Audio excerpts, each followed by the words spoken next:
practices. Jazzed that you're here. Appreciate that you're willing to dedicate the time to learning about this ever exciting, always changing, all important topic of medical billing. You do great work. You need to be compensated for it. And we're going to talk about that tonight. Um, let's just dive right in and introduce tonight's panelists. I am not Elias Calantis. He was supposed to be with us. He had something come up, but we've got two other esteemed panelists. Our first expert is Mr. Randy Curran. Randy, you want to tell them a little bit about who you are, why you're here? I try my best to help the practices out there get reimbursed. Been doing this a long time, about 20 something years in sleep medicine, about 18 in dental sleep medicine. And I'm here because I want to do everything I can to advise people to bill correctly, bill ethically, and protect any payment that they receive, and talk about different financial strategies and options for practices out there and the current trends. Cool. Well, appreciate you being there and sharing so openly your knowledge, wisdom, and experience with everybody tonight. And then we've got the man, Jon Burt Reynolds Nierman. Jon, you want to tell them a little bit about who you are and why you're qualified to share, why they should listen to you tonight? Yeah, absolutely. So, and that's not a typo there. Burt Reynolds is my middle name. Well, it's actually Burt, but we're thinking of changing it to Burt Reynolds because I'm named after him. So, but that's not why you should listen to me. The reason is, I've also been in this industry for a very long time, and our company has a really long history in medical billing for dentists. This is our 37th year in business, and our whole mission is to help dentists get paid by medical insurance and make it easy for them. Excellent. And he still drives the Trans Am. Yeah. Well, thanks a ton for being here, both of you guys. I know you've got a lot going on, so for you to share so openly tonight is much appreciated. Before we dive into the questions, just a couple of quick housekeeping issues. Tonight's session is scheduled for 75 minutes. The reason for that is that we usually do an hour. We always end up going over on this all important topic. So we're going 75 minutes. If you stay on until the end, you will receive your CE certificate via email in the next 48 hours. Along with that email will also be a link to a replay of tonight's session. So if you want to share it with any of your team, or you want to watch any of this again, there will be a ton of pearls contained within, I guarantee you. So keep an eye out in the next 48 hours for that email with your CE certificate. Also, you can type in your questions down at the bottom. We will try to weave them in and get to them all tonight. And lastly, we're going to do something a little bit different tonight. So for those of you that have been with us for previous webinars, we've usually got, 10 or 12 questions that were submitted that we really want to go deep on. Tonight, we're going to do something different. We took all of your questions and we're going to essentially have one long lightning round where we're going to try to get through as many of them as possible. So these are questions that were submitted by you. We're going to go wide, not necessarily deep. Fortunately, at the end, we'll have Jon and Randy's contact information. So if you have any additional questions, I'm sure they'd love to talk with you. With that said, we're going to dive right in with the first question. Let's go with Randy. Do you need prior authorization on every patient you do insurance billing on for an oral appliance? You do not. It depends on the policy and the patient's plan. So there are some insurances that do require most of the blue plans do require pre-authorization, but it all is dependent on the patient's plan. So you have to check each patient. So how does a practice make that determination? You call the insurance or go on to the portals, and you can either look at Availity or the insurance carrier's direct portals like UHC's portal, find it there, or you can call the insurance carrier and find out, give them the code, and they'll be able to let you know if a pre-authorization is required or not. Got it. Next question, Jon. When billing insurance, in particular for E0486, can fees vary depending on which device is selected? No, we recommend having a set fee for your E0486 appliance code. That's what Medicare wants. It's a service unit code, so the code itself is not really dependent on your costs. So we recommend sticking with your fixed fee for that. One fee. Got it. And you know what? While you're all oiled up, John, let's go. Let's stay with you. What about billing for follow-up visits beyond what's covered as part of the initial claim? Yeah, that's a great question. So most of the policies have the E0486 or the K code. The follow-up is included for the first 90 days. But after that, then you certainly can bill for the follow-up visits with the evaluation management code. And a lot of offices are doing that and having success with that. So that's after 90 days. Got it. Uh, Randy, what about how can you avoid denials after getting a pre-auth? To avoid denials, no, you can't avoid denials all the time. I wish we could. I wish the pre-auth was the magic wand. Sometimes they will still deny. Yeah. I really, Denials are like they're like gravity. You just yeah, can't just defy there them. Yeah. regardless. Yeah, so you can get a pre-auth. Obviously, a pre-auth required. You're going to get that pre-auth before you move forward with the treatment. And it's date of delivery, not date of impression.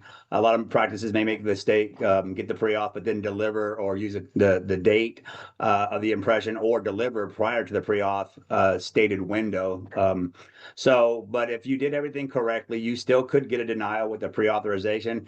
And it wouldn't truly be a denial. It's probably just a request for additional medical records. So during the pre-auth process, they're not going to know that the patient did receive the item. So they may ask for a proof of delivery, a patient signed proof of delivery. So I wouldn't really call that a denial, it's just further documentation. But you will have those, even with the pre-authorization, you will have some that will deny and a further documentation may be requested here and there.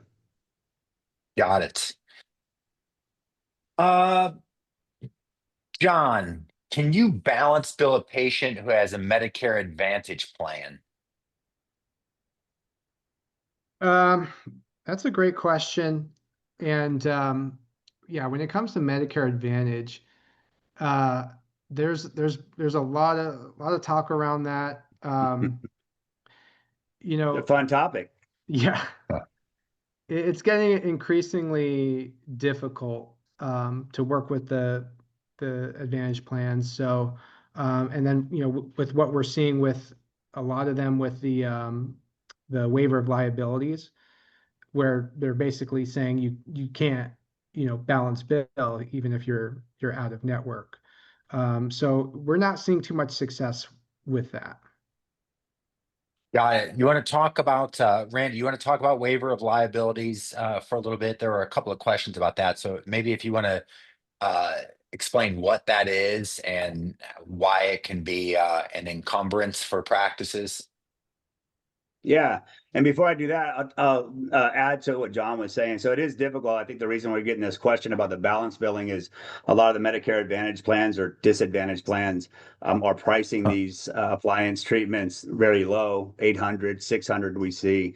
And you're asking about balance billing, and I don't like to use that term balance billing. None of us really do. It's the Transparency Act prevents that now anyways. You're supposed to let the patient know ahead of time what their cost is going to be unless it's an emergency service. So the solution to those who are wondering about that, what we're advising our practices is to not accept assignment on the claim. When you accept assignment on a Medicare Advantage plan, it becomes very difficult to get them to reprice it. And that's where the waiver of liability comes in, because now you've accepted assignment on the claim and you're expecting the payment. So a solution, a workaround to these low paying Medicare Advantage plans is to treat them like in John's state in Florida, as like a Medicare non-participating, non-accepting assignment type of claim. You don't want to, $1,400 in Medicare with a Medicare plan in Florida is not going to be enough.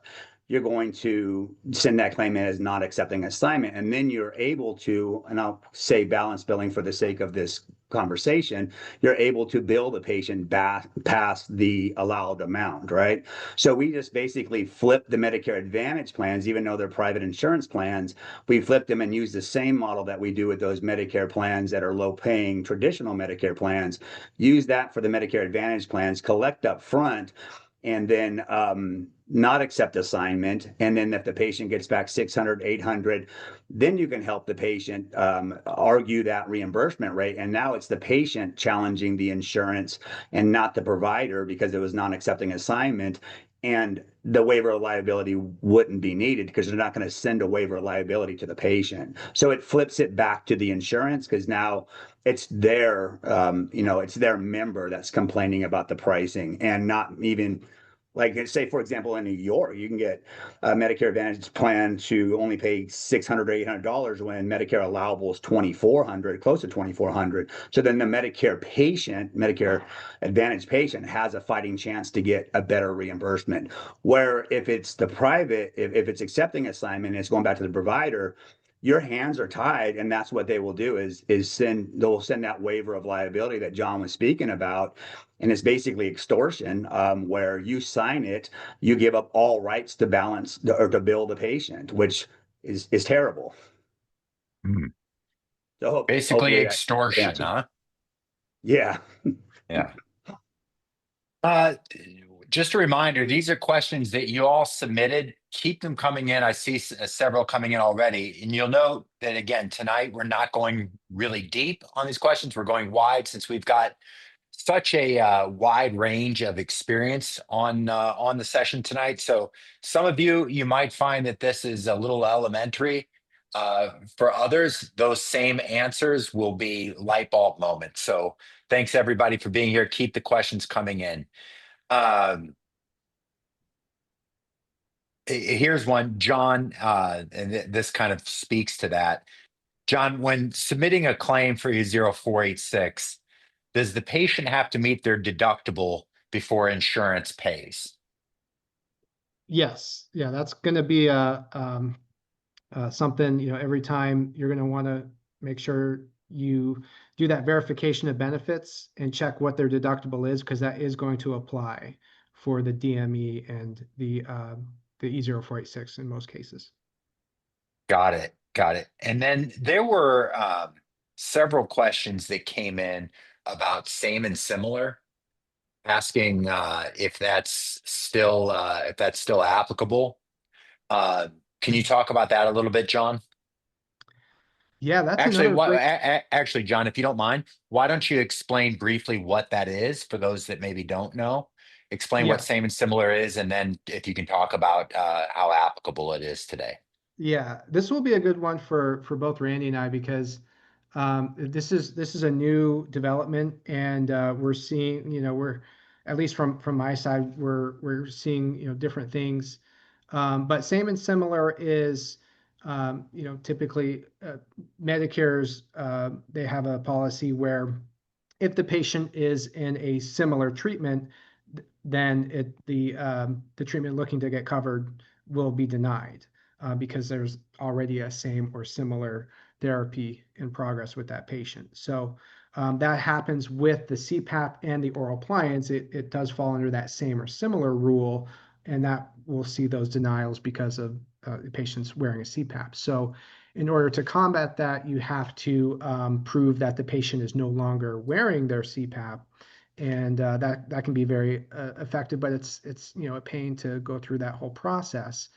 But what we've been seeing lately is that certain Medicare jurisdictions are getting rid of that same and similar rule. So that's what that initial question was referring to, and that's what we've heard as well. But we're waiting to kind of announce that to out, in writing, until we see it in writing, which we haven't seen on Medicare's side yet. Got it. Randy, anything you're privy to or want to add to that? Yeah, it's correct. Everything John stated was correct. We haven't seen the same or similar trigger this year. That's Meridian, that's, Northeast and out here on the West that was enforcing the same or similar for years. So we haven't seen that trigger happen as well. I would still advise to be very careful with your Medicare and your documentation with Medicare, because just because they're not requesting documentation doesn't mean that they may not request documentation down the road. The good thing about same or similar is it made it very clear on a few things, and it kind of disciplined a lot of our practices to be diligent with their documentation, because if they wanted to get paid, they had to prove it for same or similar with that same or similar denial. And it also gave us that window that, Medicare's timeliness on a sleep study is within 1 year. They're very vague. It's not written in their policy, but we learned it. In fact, we saw it on Q&As many years ago. But during the same and similar, they did enforce that under 1 year for a sleep study. So that was a little bit of a benefit because we got clarity on that. Got And it. I'm probably going to get things thrown at me the next time I go to an event for saying that there was anything beneficial for a same or similar, but I'll take that chance. John, what about sleep tests? How is a practice? What are what guidance should they follow regarding the age of a sleep test? Hmm. Yeah, so as far as the age of the sleep test goes, that's something that you can find out during the verification of benefits call. So it's a question you always want to ask up front, because you don't want to get surprised later down by the time you've delivered the appliance. And in fact, they needed a 1 year sleep study and you have a 3 year sleep study. So, that's one of our mottos is it's always, what you do up front that counts. And Hmm. that's one of those questions right there. So you just want to, that's one of the questions during the verification of benefits, or, might even be in the policy that you can check. But we're seeing, commonly 1 year, but also, 3 to 5 years as well. Got it. Uh, there's some questions coming in. I'm just going to read them to you verbatim. And I'll leave this up to somebody's going to have to take the initiative to jump in. I'll defer to y'all. With billing medical for dental, are you able to bill the regular E&M codes like 99213 for a dentist? Yes. Um, So if it's a medical diagnosis, then you can use the mhm. medical EM evaluation and management codes if you're a dentist. So yes, you can. What is CBCT CPT code? Anybody know what the Well, it's 70486 would be the most accurate code to use. It's challenging though, because that's an advanced imaging code, and a lot of insurance carriers will require a pre-authorization with an advanced imaging code. So if you want to go through the pre-authorization process, and you may have to even do a peer-to-peer with the insurance to get that approved, that would be the code to use. We have seen some insurances will pay that code without the pre-authorization. The key that we've seen is to keep the charge amount less than $500. If you're charging over $500 on an advanced imaging code, it's most likely going to deny or require a pre-authorization. got it? All right. We used to have a good code 76102, but that one went away. Got it. And then John, you shared in the chat 99213, established patient level 3. And then I don't think this was to everyone, but Kyle shared 992015 or 992115 code. E&M codes can be billed after the first 90 days, along with a reminder that billing, even cash, is prohibited for the first 90 days post delivery. Any qualifiers to that or That's kind of addendums, what I was caveats? mentioning with that question, that you can start billing for follow-ups after 90 days. Yeah, yeah. I was Okay. just reiterating that. Yeah. And then listing that depending on the level of the code, there's the range. So it can range from the level 1 to the level 5 for the established patients. Wonderful. God, you guys, I just gotta say, you two are a fount of knowledge. It's really pretty incredible that we've got you guys there. I hear. I hope everyone that's on tonight really appreciates that you're sharing so openly. There's a number of questions here related to potentially going in network and kind of the friction points there, the pros, the cons. I guess I'll just throw you a softball, Randy, and I'll cut you off when you're talking too much. But pros, pros Doesn't and happen, cons, Jason. yeah, pros and cons of going in network. What does that look like? And yeah, let's go with that. Pros and cons, pros versus cons of going in network. Pros are you're going to close a lot more cases because you can use the patient's in-network benefits. It's going to be more affordable for the patient to accept the treatment. You're going to be competitive with CPAP treatment because 99% of all CPAP treatments are going to be in network. So you can show a comparison. You can even show like a 5-year comparison where you actually save a lot of money with the oral appliance therapy over time. You'll be able to network yourself to the community and to the medical community as an in-network provider to help get referrals because they're going to want to use in-network providers as their in-network. And that's the way that we've seen our industry trending. The other thing, well, and I will say this too, gaps are getting very difficult to get in a lot of regions unless you're in a rural area. And the insurance carriers will send your patients to an in-network provider if you're out of network and you're trying to get an authorization and they have an in-network provider nearby. So those are the pros is that, you're going to be able to do all of that, make it affordable, work with the medical community in a greater way and expand access to care to patients. A couple cons, I would say one con is the time it takes. It's going to take 6 months and sometimes up to a year. We've seen Aetna's sometimes take, 14 months, 15 months. So it's a process and you have to be patient with the process. The other con is going to be some of the rates aren't going to be as good as you may get out of network, but a lot of the E0486 rates are coming closer to the in-network rates anyways. The K codes are a little bit different. The K codes are kind of like the E code was many years ago where the insurance haven't really set the rates. So it's a strategy. You got to look at your area. You got to look at the appliances that you're using and really determine what's the best option for you to go in network or out of network. But as a whole, I would say if you're going to stay in this game and be a player in this game, all of my top clients are in network with at least 3 or more insurance carriers, including Medicare. Got it. What about yourself, John? What would you add to that or maybe say differently? Yeah, we're definitely seeing the trend of more benefits to being in network than previously. I think, back 5, 10 years ago, the, for whatever reason, it was a little easier to bill out of network, less competition,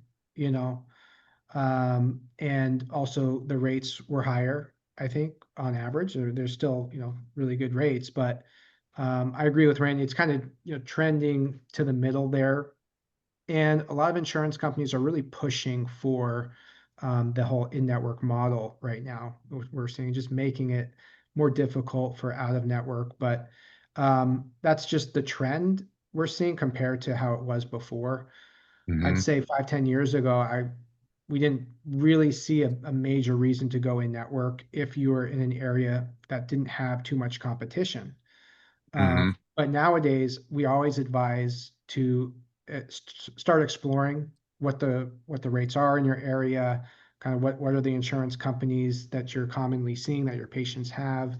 Are you in an area where there's a big, VA network or, just another, kind of big company or big insurance company that's dominating, and make those strategic choices to get in network with the ones that make sense. And it can be very beneficial.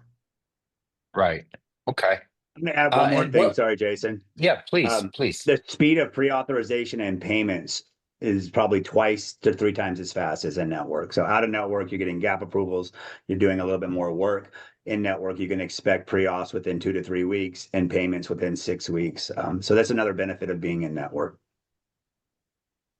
Got it. And I mean, you touched on this, John, but I mean, are gaps even still available? Um, I mean, what for a practice that opts not to go in network? I mean, what does it look like for them 2 years from now? Yeah, we're still seeing actually a lot of success with the gaps. Probably not as much as before, since there are more in-network providers nationwide. And again, it just depends on the area that you're in. So that's so much is just your region. But if Mhm. you're in a major city where there's a lot of other sleep dentists, then it's going to be a lot more difficult to get that gap. But if you are in a more rural area, or there's no other competition or no other sleep dentist in your area, then that's still a very effective strategy. It just varies. Got it. And John, this is again, some of these, the attendees tonight are the full swath of experience. But I do think that this is a good question that there's probably a number of people that were sort of afraid to ask. Um, but just basically, I mean, how do I get started? How do I get started with medical billing? What should I do?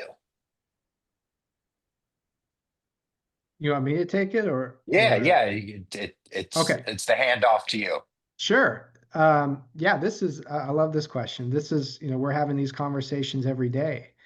And first thing I would say is before you get started in medical billing, just make sure that um, you have a couple other things in place, like getting your team on board, number one, and just start doing a couple cases, treating family or your team themselves, and just really start getting a good foundation for your sleep practice, Mhm. and your mission there. Then once you're ready to start taking on in medical billing, first thing I would do is contact a medical billing service, because it's going to save you time, because you want to get registered with the insurance companies. You can do that yourself, but it's a lot easier to just have one of the billing services do that for you, kind of start the credentialing process just to Yep. get registered out of network. And then start doing your research about which insurance companies you might want to get in network with, as well as the DME, and making a decision if you want to be a DME supplier and treat Medicare patients. We always recommend that practices do that, and that's something you want to get started on right away. So, that's one of the first things I would do too, is get going with that DME application. Yeah, yeah. Randy, would you add anything to that? Yeah, I think all those points are great points, and don't be afraid to start treating patients with, just a cash pay model while you're waiting to get the Medicare enrollment, get your credentialing done. I would advise not to sit back and wait 3 or 4 months. Start treating friends, family, whoever, and just offer cash at a very affordable prices or a very affordable price. And there's some appliances out there that will allow you to do that to kind of get your feet wet. Yeah, agree with everything you both just said. And one thing I want to underscore that John said though is, I've been in the dental sleep field for, close to 20 years. And anyone here that's on tonight that isn't using a third party biller, please reach out to Nierman, reach out to Pristine, reach out to one of them, both of them. Uh, I don't have Transform Dental Sleep doesn't have a financial relationship with either one of these guys, but reach out to their companies. There is no more important thing than you can do early in your dental sleep career than to work with a capable, competent third party biller. I vouch for both of these guys. I strongly encourage you to reach out to them. It will save you time. It will save you money. It will save you energy. It will save you hair. You will not lose your hair prematurely. Uh, I mean, I already Randy's, fell on the sword for well, everybody else. yeah, Yeah, yeah, exactly. yeah, yeah. I mean, seriously, there is nothing better that you can, there's no better resource allocation than working with a third party biller.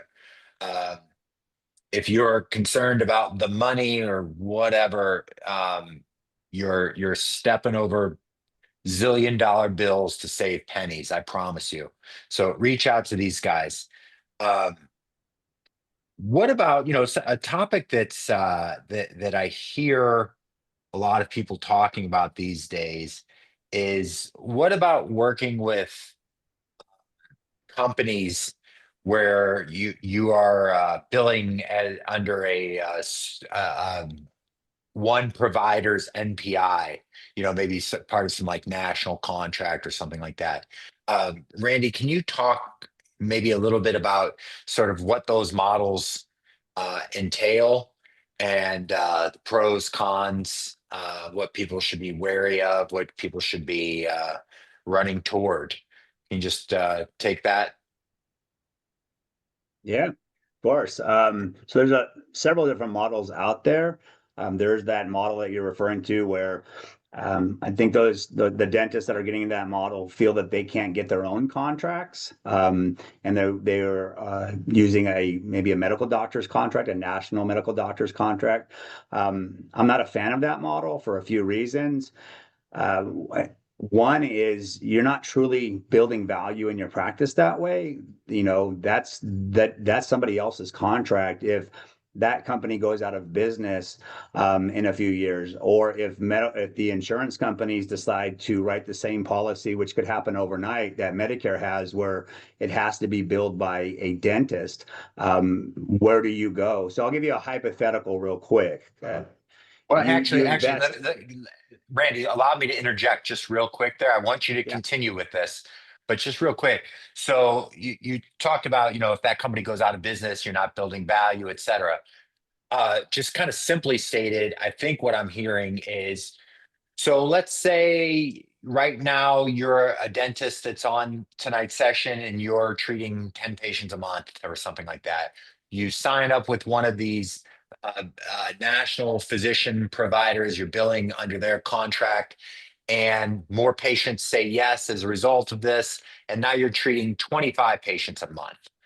Everything's fine and dandy. 2 years from now, 5 years from now, somebody comes sniffing around. They're interested in buying your dental sleep practice. Wow, this is really exciting.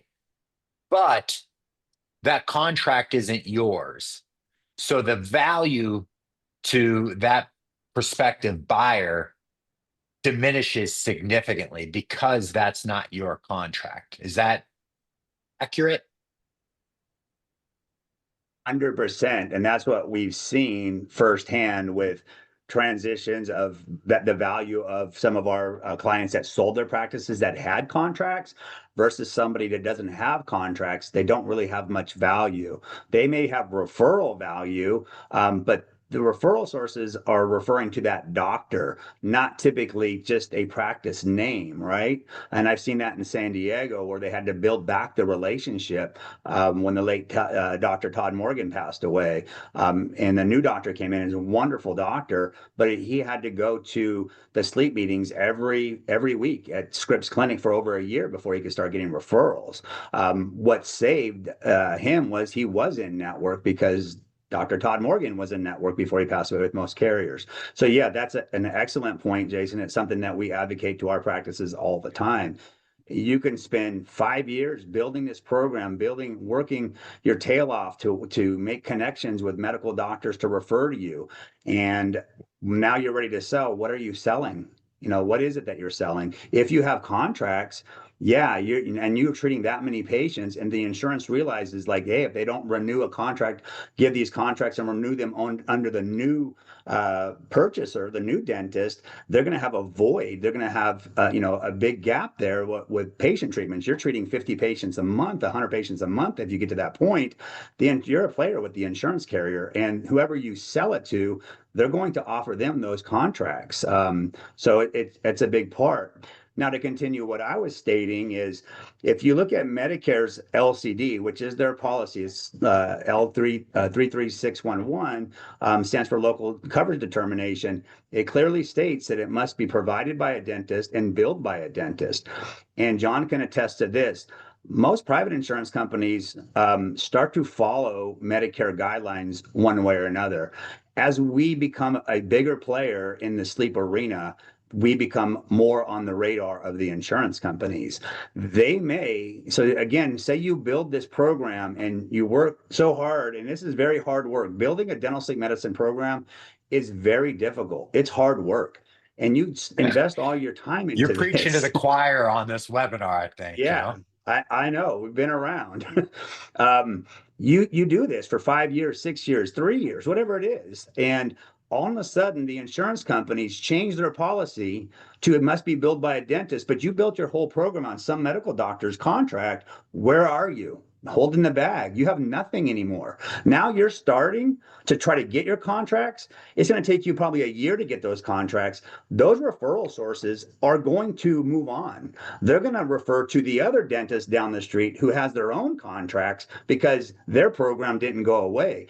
They built a sustainable program, got their own contracts. We'll be able to sell that for a much higher value, and it can't get turned off like that on them. So your referrals will now go to your competition while you wait for a year to get a contract. And that's if you get a contract. The insurance carriers can say, we're Yeah, there's saturated, no market's guarantee there. closed. Yeah, there's no guarantee. Yeah. Nope.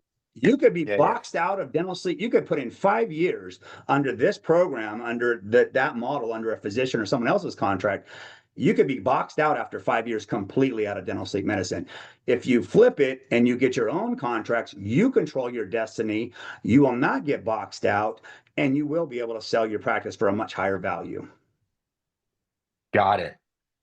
Makes sense. Jon, what about yourself? Have you seen, are you seeing an influx of dentists getting involved with those kinds of organizations? And what advice do you have for somebody considering it? Yeah, I'm pretty much in agreement with Randy there. I just think that long term you can build a lot more equity with your own contracts, and yeah, it's just it might be nice short term, but long term, I think there's way more benefits to doing it all yourself. Yeah, I think Randy, you kind of alluded to this, um, and Jon, you sort of touched on it just there too. I think people are fearful. There's so much unknown. I don't know how to get these contracts. I don't know how to do this. So this looks like a shortcut where I can pay, I can get involved with these people, and that'll be a fast path to success. But the long-term fallout is all these things that you guys just discussed. And I think it's, I mean, not to get too, existential in this conversation here, but I think that it's important that the people on here are willing to bet on themselves. You can do this. It'll be a little scary at times. There'll be, a little bit of understandable trepidation, but fortunately, you've got people like Randy and Jon that can help you walk this path, and you should bet on yourself. Betting on yourself is betting on the long-term health of your practice and the legacy that you'll leave. So bet on yourself. With that said, to give everybody, I see Randy got a little, started turning a little red there. You got a little passionate. So let's take a quick commercial break. I want to invite everyone to the 2026 Transform Dental Sleep Symposium. It's coming up January 30th and 31st in Scottsdale. It's our third year. That's just a few of the speakers that we've got there. We've got physicians, we've got dentists. It's a veritable who's who. And one of the things that I want to mention is that not only are the speakers a who's who, but this is a meeting where um, it's a who's who in attendance too. I've talked with so many dentists that are some of the most prolific providers of oral appliances in the country that attend, and they learned things that have completely transformed the way that they run their businesses. Uh, so if you want to come and learn alongside those people, I encourage you to be there. Um, there was a question that came in about asking what is the AADSM doing to advocate on behalf of practices with insurance companies. And look, it's my webinar, so I got the soapbox here for a moment. I'm going to say next to nothing. All right. Um, I was in Vegas. I've been to that meeting 18 years as a vendor. I was uninvited. I'm not welcome back next year because I've been very vocal about my disenchantment with the AADSM and their advocacy. Yeah, they do a great job with their mastery program. But look, I'm just going to say it. The Transform Dental Sleep Symposium is focused solely on practical, actionable information from energetic speakers. That's what we focus on. So you want to go to the ADSM and get a lot of the why. We're going to show you the how. We're going to show you how to connect all those dots, put them into practice, and actually treat more patients and realize more revenue as a result. That's what we're focused on. So hope to see you there. Go to tdssymposium.com. Randy, John, you guys were both there the first 2 years. You're both coming back in year 3. Should people come? Oui ou non, as the French say. Yes or no? We for Oui. sure. We We. Yeah, great time out there. Beautiful venue. If you want to come out early and golf, Pristine, if we get enough people, we're going to hold a golf tournament. And yeah, Jason, your frustrations about the AADSM are shared with hundreds of my clients. A lot of people don't talk about it. You don't want to, ruffle feathers. I'm like you. Yeah. I will state it how it is. There's a lot of frustration that there's not more progression in our industry. Yeah, that was an interesting. Thanks for saying that. That was an interesting part of my conversation with the president of the AADSM. Um, when he called me out on some of the things that I'd been saying, I asked him what I said that was untrue, and reminded him that really all I was doing was actually verbalizing uh, the feedback that I've received from hundreds of AADSM member dentists over the years. They are disenfranchised and disenchanted with the level of advocacy that the AADSM has done for payers. Um, you know, uh, Earlier this year, or maybe it was the tail end of 25, I don't quite remember. There was some discussion about Medicare possibly moving oral appliances to Part B. And Randy, John, you guys jumped on kind of that little impromptu task force we threw together, and we drafted that letter that we sent out to thousands of dentists, and kept goading the ADSM to do something. They did, and finally we drafted that letter. We sent it to those dentists and took action. And it wasn't until a day later that the ADSM sent a similar letter out. And thankful that they did. It's not that they do nothing. I just want to see them do more. And I think this is what the kids refer to as speaking truth to power. So that's what we're doing here. Um, come to Transform Dental Sleep Symposium. It's going to be a blast. Look forward to seeing you there. Register at tdssymposium.com. Actually, one more thing on that note. Last year it sold out. Actually, the year before that it sold out. We were able to make some reconfigure some things where we get some more people in there earlier this year. It will definitely sell out again. If you're thinking you're going to wait until October, November, December and register, you're not going to be able to come this time. I guarantee it. So get signed up. But I did see today that Jon, you guys are hosting, Nierman's hosting your dental sleep symposium again in October, I believe. Is that correct? It is, yeah, October Uh, 10th and 11th. where can people go to learn more about that? Just our website, niermanpm.com. You can find our course schedule and learn more about this symposium. We're also doing other courses throughout the year. We do some really cool TMJ and oral facial pain courses this summer and in the fall. So yeah, check it out, niermanpm.com. I said I wasn't going to do the symposium again, and then too many people were, oh, come on, you got to do it one more year. And I fell for it. So Yeah. we're doing it.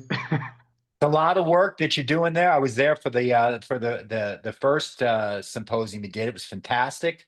Uh, Great speakers, and you covered a lot of topics that you don't typically see at dental sleep conferences. So looking forward to this one. I just saw that today that you made that announcement. So looking forward to it. Chad, you ready to dive back in with some more questions? Oh, you know what? No, forgot. We've got this. Huh. So the day before the symposium, so this will be uh, January 29th. It's a Thursday, the day before the symposium at the same venue. We are hosting a 4-hour deep dive called Get Paid, Not Played with Medical Billing. Randy and his team from Pristine will be there taking a real deep dive on medical billing. Randy, you want to talk a little bit more about what you guys are going to cover there? Yeah, we're going to cover a lot of denial work. So we're going to teach people how to work denials, the documentation needed to work the denials. As we mentioned earlier, you're going to get denials regardless of how good you are on the front end. We're going to teach a lot of things we talked about earlier as far as the benefit checks, detailed benefit checks, and the documentation requirements for those pre-authorizations and how to speed up those pre-authorizations, because I know that's a sticking point for a lot of practices is the lag in the pre-authorizations. Excellent. Well, you guys provided a workshop, a deep dive workshop the day before the symposium last year. It was well attended, well received. I know it's limited to 35 attendees so that it's an intimate learning experience. Get registered for that. It does require separate registration. You can register once again at tdssymposium.com. So definitely get signed up for that deep dive workshop. And it's just a reminder, it is the day before the symposium kicks off. tdssymposium.com. Let's Jon, you mentioned uh, sorry, I'm just looking at these questions here. You mentioned something about your TMD courses. There's a question about coding for TMJ appliances. So, one, I guess, what codes can people use for those devices, or do you recommend using for those devices? And then, how much success do practices really have with reimbursement for TMJ appliances? Yeah. So as far as the coding goes, we like two different codes for the TMJ appliances. The first one is that D code, D7880, and that's actually a code that the medical claim and the insurers will actually accept on the medical side. And it's funny, we have some verification call recordings where we're verifying medical insurance for that code, and the rep on the insurance end goes, "No, that's a dental code. That's not covered." And our rep goes, "Oh no, it's covered under medical for TMJ." And she was kind of like going back and forth, and she's like, "Well, can you just check it?" So the rep goes back, okay, let me put you on hold, checks it, comes back, and so, okay, it's covered, and goes through all the numbers there, and said, yeah, it's covered. So we see that one a lot. And then the other one that we like is 21299, which is an unspecified code, but it's very effective with documentation. And so, it's a little more hit or miss than with the sleep appliances, of course, but we do see a lot of success. The thing with the TMJ, it's more state dependent. So there's great states and there's not so great states when it comes to TMJ. And also with the insurance policies, it just varies a lot more than with the sleep where it's more consistent. But we do see a lot of success, and you can bill for each exam. There's no bundled follow-up for the first 90 days like there is with the sleep. So you can kind of piece it together with the exam codes more, with the radiographs. A lot of times, you can bill for trigger points and physical therapy, things like that.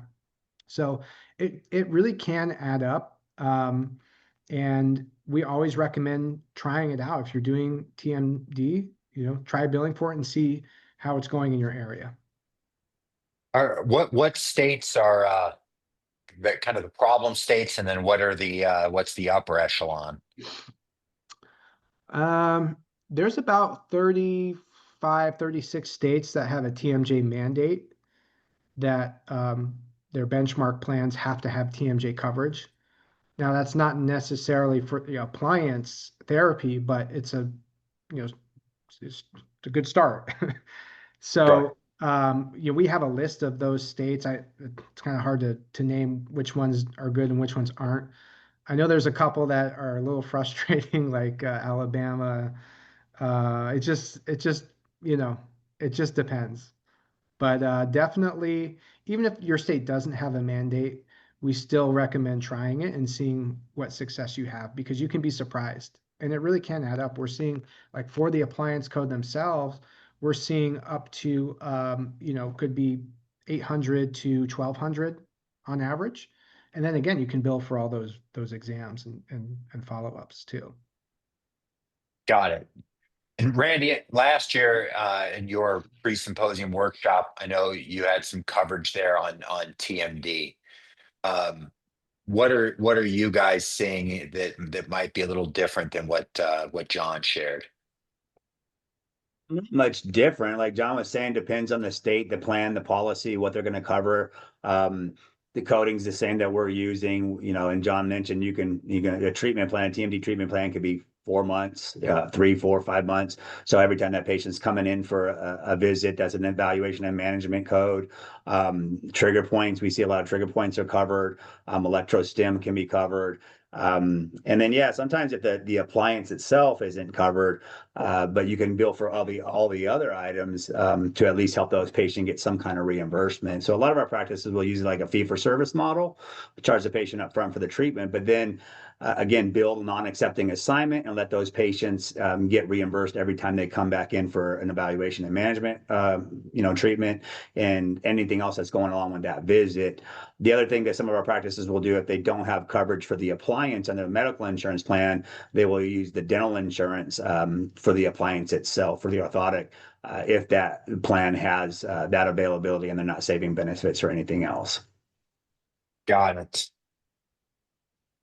So earlier we talked, I went on my tirade, forgive me, about the ADSM and advocating to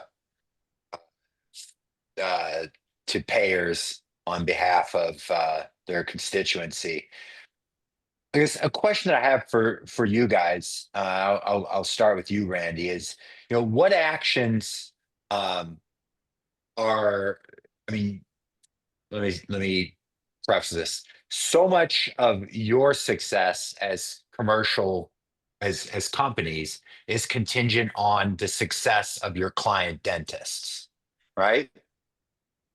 So what are you guys doing to um you know, further, advocate for your client dentists? What are you doing to help them with more favorable coding changes or reimbursement trends?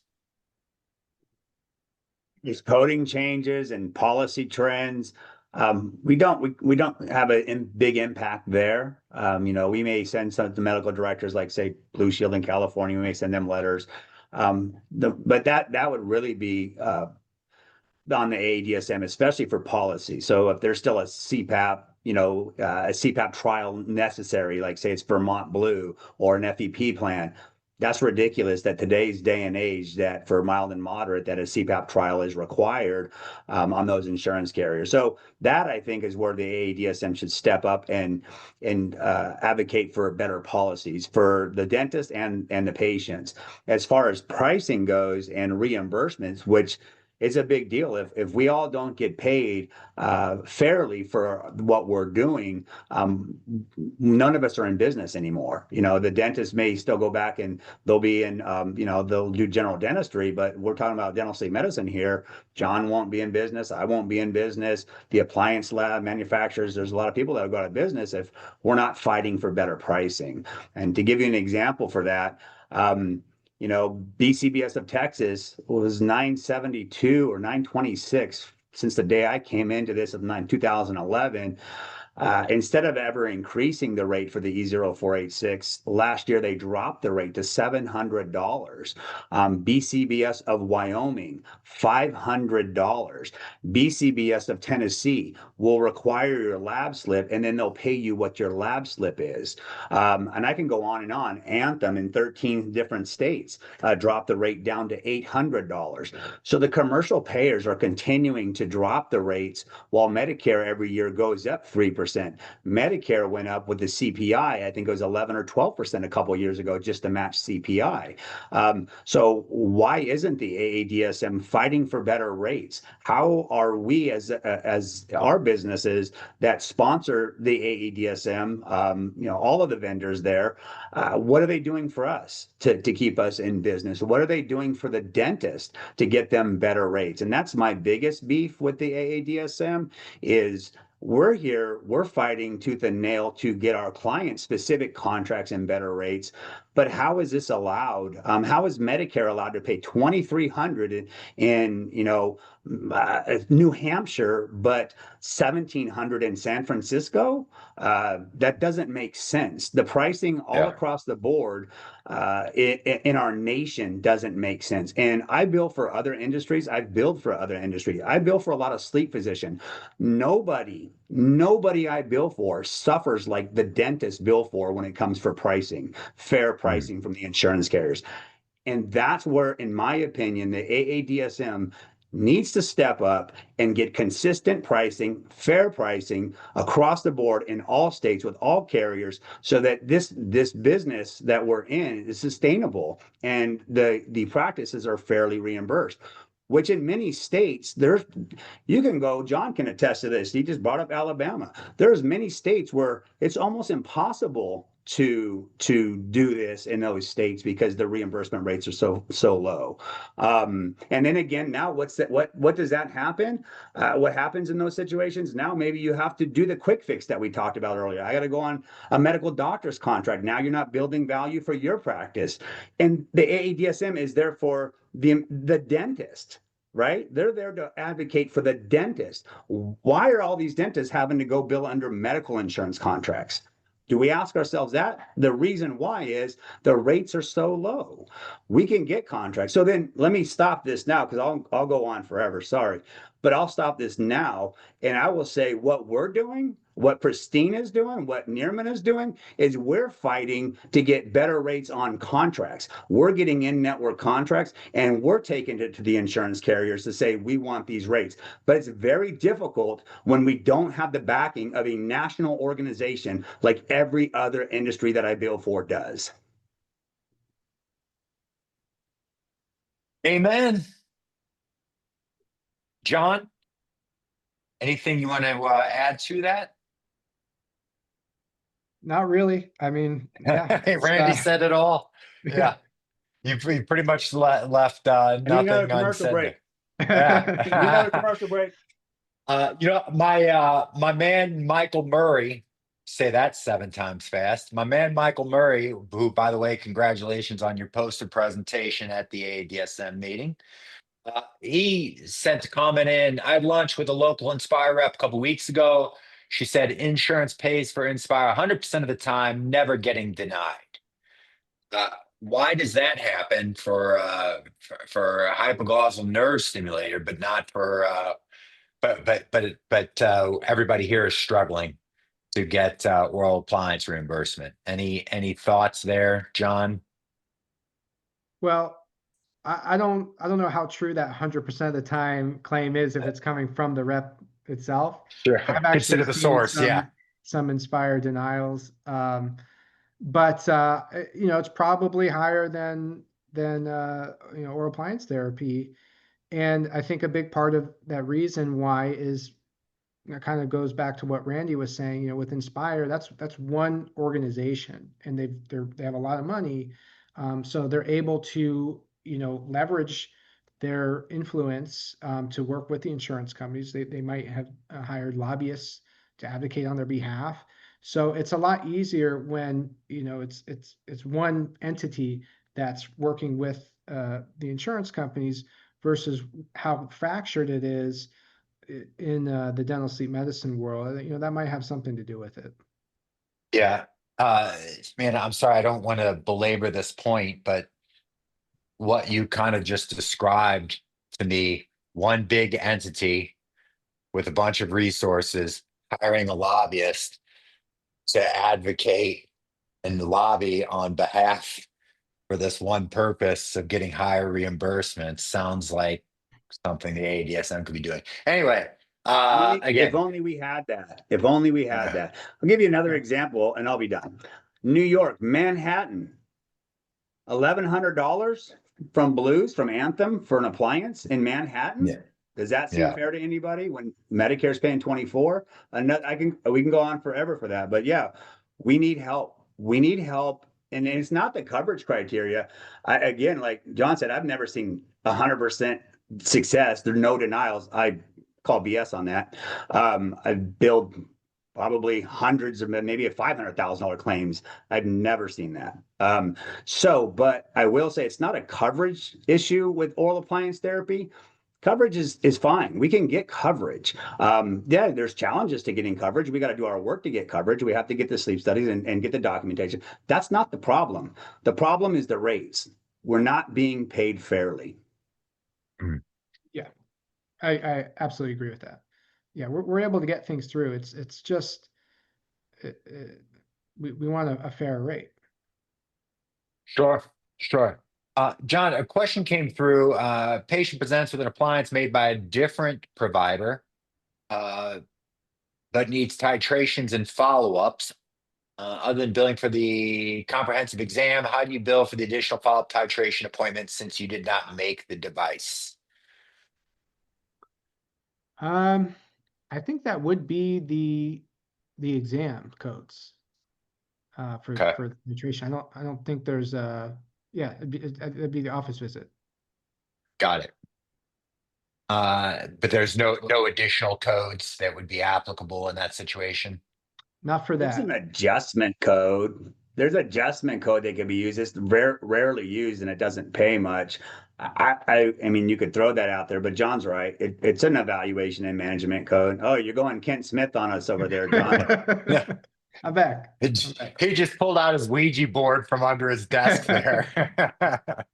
Yeah, Yeah. to get your best reimbursement, I mean, you could throw the adjustment code in there as well to get a little additional reimbursement. But yeah, John's right. It's just if somebody else had an appliance, someone made it, they're coming to you 4 months later for an adjustment, whatever it is. You could bill your doctor's time there. Okay. How do you set up I a? did want to. I want to just circle back and Inspire. Actually, there was a lawsuit from their shareholders that they overstated the insurance coverage and the acceptance rates. So that And rep they're was still definitely overstating not it. telling the truth there. Yeah. Was that So maybe Michael Murray will be party to the lawsuit now. That's right. What about, thanks for bringing that up, John. What about, how do you set up additional locations with additional providers? Is there a loophole in billing from the current contracted provider until you can get the additional provider contracted, Randy? No, so it's what we have. So we have multiple locations coming in under the same entity. What we suggest is just contract with one location to begin with to simplify it. And then once you get your contract for that first location, and maybe that's your busiest location that you're going to see the most patients in to get going with. Once you get that first contract, then it's easy. You just go into your current contract and add additional providers. You're just updating your roster. So you can add additional providers and you can add additional locations. But the key is get your first contract at one location and then the rest becomes much easier for you. Got it. Uh, we're about wrapping up here. John, if you could impart one thing onto the people tonight about medical billing and their practices, one fortune cookie nugget, what would it be? I would say that don't let this conversation scare you. I know we've been, talking about a lot of things that don't sound so positive, but that's just the type of conversation that we're having right now. We're going in depth into how things could be better, and that doesn't mean that there's not already a great opportunity to get into this space and bill medical. And if you establish the right systems, or you have a repeatable system, work with the right partners, you can make it very seamless for yourself. And the billers, they're the ones handling the Yeah. the appeals and all the craziness that does happen. So there's a way to set it up where you can streamline that part of it and focus on your patients. Absolutely.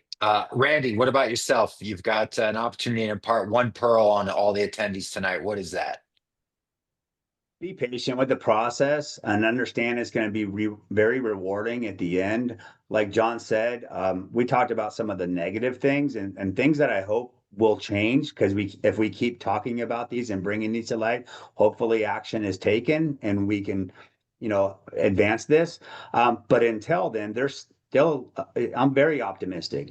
We see our practices, like we mentioned earlier, we see a lot of our practices going in network. We see a lot of our practices getting, working with medical doctors now once they get in network. We've seen our close rate from our practices go on an average from 22, and I've mentioned this to you, to well over 60% case acceptance. And we see our top practices that have these contracts closing 90% of their cases. So there's a lot of patients to help out there. I think there's a very bright future for us. We just have to tweak a few things and we all got to work together to do that. The other thing I would say, be very careful, like we talked about the systems, be patient with the process, but understand what's in your best interest as a practice, to build your practice up, to get your own contracts, to control your own destiny versus the quick fix. Excellent advice from both of you. And I would just add to that yes, I mean, while we've all been in this field for a long time, and we've seen its evolution and its growth.